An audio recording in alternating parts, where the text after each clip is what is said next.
Bon, bah, le prénom, vous l'avez déjà entendu, donc c'est Eric, avec un K, hein, c'est ma spécificité à moi. Mon nom de famille, c'est Alardin, donc moi je suis un Tourangeau d'origine. Voilà. J'ai juste commencé mes études du côté de Poitiers pour revenir à Tours après. J'ai quoi donc pour me présenter, pour que tout le monde le sache, j'ai 55 ans aujourd'hui. Je suis issu de la deuxième promo de l'IAE ici, donc je suis sorti en 2094, ça fait 30 ans. Voilà. Et j'ai gardé des contacts toujours avec des gens de cette époque qui sont des amis très proches. Et mon métier d'aujourd'hui, c'est expert comptable et commissaire aux comptes. Voilà, pour faire simple. Moi, j'ai commencé par l'IAE. À l'époque, c'est une maîtrise de sciences de gestion. Bon, rien à voir avec la compta, mais on approche le monde de la gestion et l'univers de l'entreprise. Voilà, donc on apprend des choses qu'on peut utiliser après.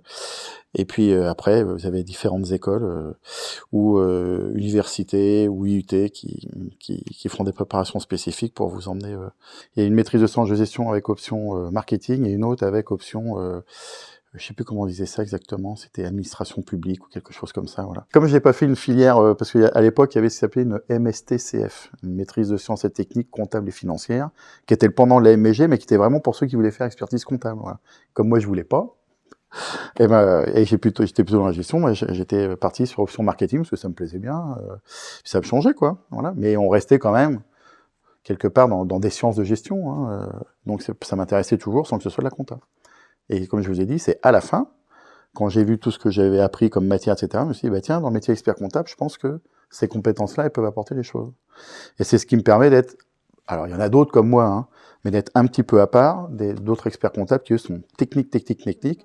Moi, je suis pas un fou de la technique, moi, je suis plutôt sur tout ce qui englobe l'entreprise, et pour l'accompagner et lui donner les conseils, ça peut être en stratégie, mais déjà juste sur des positionnements de prix ou simplement, je vais pas dire sur des chaînes de valeur, mais en tout cas analyser avec elle autre chose que simplement des chiffres de son bilan, de son compte de résultat. Donc j'ai découvert ce métier-là, sachant que j'avais des prédispositions, on va dire, puisque mon grand-père et mon père étaient déjà experts comptables. Voilà. Et donc, moi, je voulais surtout pas faire ce métier-là au début, parce que depuis que j'étais petit, on me disait, bah, tu vas faire comme ton père. Et moi, au bout d'un moment, j'en avais marre d'entendre ça. Donc j'ai dit, je ferais certainement pas ça. Et on avait déjà des personnes qui étaient en apprentissage, qui faisaient la formation continue à 100%. Hein, donc, on avait des personnes qui étaient avec nous, c'était pas majoritaire, mais on en avait quand même quelques-uns. Et c'était sympa aussi, parce que eux, ils nous montraient un petit peu ce que c'était que le boulot à côté, et ils étaient contents d'être étudiants, parce qu'eux, ils vivaient leur vie étudiante avec nous en étant plus âgés, donc c'était plutôt sympa. Et après, oui, bien sûr qu'on avait des stages. On avait des stages à faire dans le milieu professionnel, et on avait les fameux rapports à faire, etc., dans ce domaine-là. Alors moi, je me souviens, donc j'ai fait 2 années, donc j'avais fait 2 des stages. J'en avais fait un dans le magnifique club de foot de Tours qui est en train de disparaître à l'époque, qui était un club professionnel d'un bon niveau à l'époque, et j'étais rentré justement pour aider un petit peu tout ce qui était communication, marketing et tout ça et tout, donc j'étais rentré là. Et puis et j'en ai fait un autre qui s'est déroulé en Espagne, parce qu'il fallait essayer d'en faire un à l'étranger, en Espagne chez un promoteur immobilier. Voilà.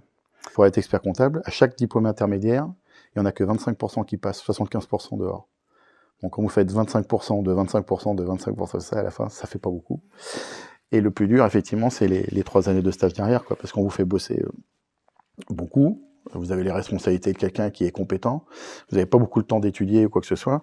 Et à la fin, il faut quand même que vous donniez un mémoire qui est quand même assez conséquent, quoi. C'est pas un rapport de stage, là, c'est un vrai mémoire. Hein. On est salarié, vraiment, dans une boîte. C'est simplement qu'on vous reconnaît le fait que vous avez les capacités techniques peut-être à être expert comptable, mais il vous faut 3 années de probation pendant lesquelles vous faites vos armes pour montrer que vous êtes capable de vous insérer dans un cabinet, driver des problématiques qui peuvent être plus ou moins complexes, et puis les clients, parce que le plus compliqué.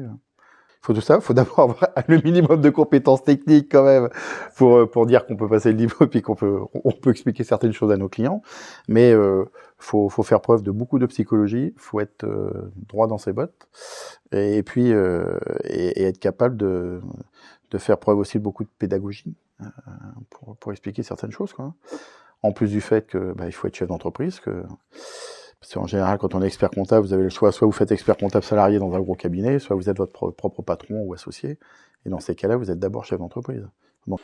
Alors, les missions de base d'un expert comptable, le truc classique que tout le monde devrait connaître, mais tant qu'on ne connaît pas le métier, on ne sait pas, c'est d'abord de faire ce qui s'appelle toute la production légale des entreprises qu'elles sont obligées de produire et de déclarer auprès des impôts, des organismes sociaux pour payer leurs impôts, pour payer les charges sociales et ce qu'elles doivent, d'accord? Quand on est salarié, on a un bulletin de salaire, on sait combien on gagne et on fait sa déclaration de revenus et basta, aujourd'hui, le prélèvement à la source, parce qu'on sait tous les mois combien vous gagnez, on peut vous prendre tous les mois ce que vous gagnez. Une entreprise, on ne sait pas exactement tous les mois combien elle gagne. Donc à un moment, il faut faire un stop et on lui dit, sur 12 mois, parce qu'on ne marche pas période de 12 mois, nos années civiles, on dit, vous avez gagné combien? Ça, c'est le compte de résultat, d'accord? Combien vous avez gagné, et donc du coup, vous allez payer des impôts sur combien vous avez gagné. Et à côté de ça, on dit, c'est bien combien vous avez gagné, le compte de résultat, mais il faudrait peut-être aussi nous donner la situation de votre patrimoine. Qu'est-ce que vous avez accumulé depuis que vous existez? Parce que si vous me donnez ce que vous gagnez chaque année, c'est bien, mais moi, je ne sais pas si vous avez accumulé des richesses, si vous avez des placements, si vous avez acquis des biens immobiliers, si vous avez des investissements, si vous avez pris des participations dans d'autres sociétés. Le compte de résultat, c'est juste ce que vous gagnez sur une année. Ça ne me donne pas l'étendue de votre richesse globale. Et donc ça, c'est ce qui s'appelle le bilan. Voilà. Donc ça, c'est les éléments minimaux qu'on doit produire au moins chaque année. Et à côté de ça, on a toutes les déclarations qui viennent pendant l'année. Donc, c'est faire des déclarations de TVA, c'est faire des déclarations pour les charges sociales quand on fait des bulletins de salaire, c'est faire des déclarations pour d'autres impôts. Bon, je vais pas les nommer là parce que ça n'a pas d'intérêt pour les gens qui nous écoutent. Une partie du métier qui consiste à dire on fait la tenue de la comptabilité et en général toutes les déclarations qui vont avec. Voilà. Donc là, effectivement, l'entreprise nous donne les éléments et on fait tout. Et il y a une autre partie, c'est plutôt ce qu'on appelle de la révision. Là, c'est l'entreprise qui fait et nous, on est chargé de vérifier ce qu'elle a fait. Voilà. Et donc les procédures sont pas tout à fait les mêmes, mais les deux sont possibles. Un expert comptable diplômé qui vient d'être diplômé, voilà, s'il est salarié, qui revendique la qualité de salarié, il va commencer aux environs de 45 000 euros, à peu près. Hein, j'arrondis les chiffres, mais à peu près 45 000 euros bruts, évidemment. Et avant prélèvement à la source, parce que les gens mélangent tout, donc c'est 45 000 euros bruts. Voilà. Alors qu'un bon collaborateur qui n'est pas expert comptable, un collaborateur traditionnel, qui est autonome, etc., il va monter aux alentours de 36 000 euros à peu près, mais il aura du mal à dépasser au-dessus. Alors dans certains cabinets, oui, attention, ça dépend des fonctions qu'on lui donne, mais je dis une moyenne, il va tourner aux alentours de 36 000, 38 000 euros au maximum, s'il va pas plus loin s'il passe pas ses diplômes pour être expert comptable, quoi.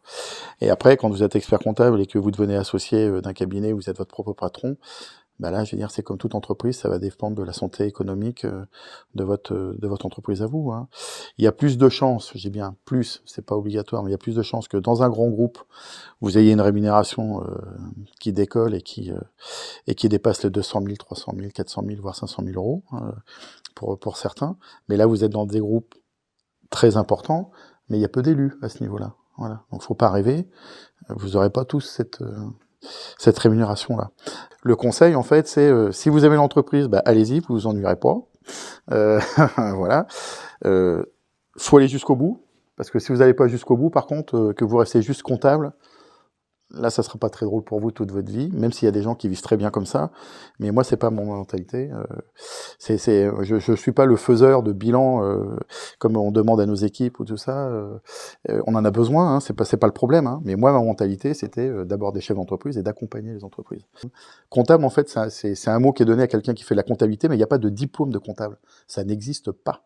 Voilà, vous avez des diplômes intermédiaires qui vous disent que vous savez maîtriser telle ou telle compétence, enseignement, mais le seul diplôme qui existe vraiment, c'est expert comptable, et c'est le seul qui vous permet en fait de faire de faire ce métier de façon externalisée par rapport à une entreprise. L'entreprise, elle n'a pas le choix. Soit elle fait en interne avec des salariés, voilà, et elle prend la responsabilité de ce qu'elle fait. Si elle veut déléguer, elle ne peut venir voir qu'un expert comptable. Personne d'autre n'a le droit de le faire, sinon il est dans l'illégalité la plus totale.